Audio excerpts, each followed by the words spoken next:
Oh, I'm supposed to ask you, do you have any questions?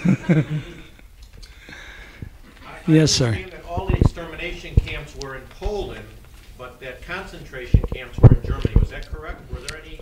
No, that's a distinction without the difference. Dachau was supposed to be a work camp, a concentration camp.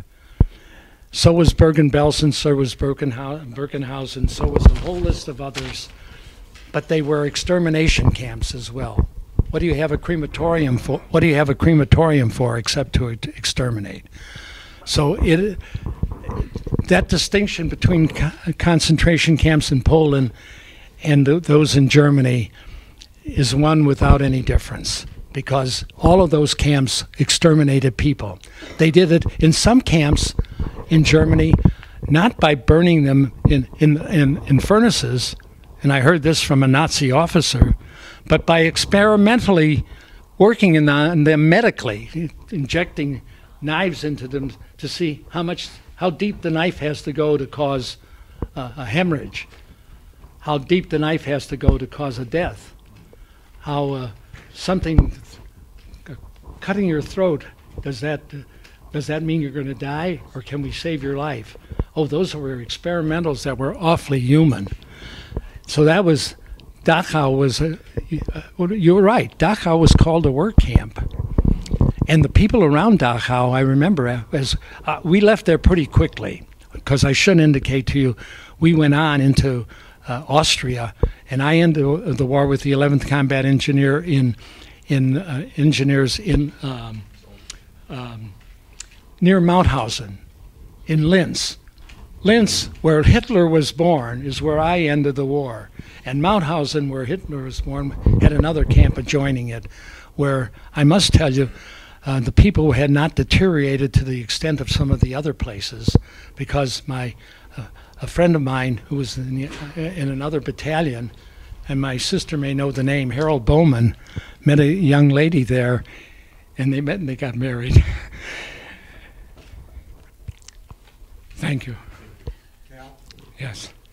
You want to tell them what the food was that some of the troops gave them? Remember the sea rations? They gave them sea rations, they gave them canned goods, they gave them things that got sent from home. We were getting, at that point, we were getting packages from home. We were winning the war. Everybody thought the war was over as far as the world was concerned. We were in Germany, we were in southern Germany near Munich. In Austria, I ended the war, as I say, at Linz, and I was in occupation in Salzburg. But it was during that period when people at home were sending us packages of food, and they were giving those packages to the concentration camps semi-survivors and killing them. They were dying. They had an expression for it, food killing or something. It was, we shouldn't have done it, and my lieutenant knew better. He said, don't do it.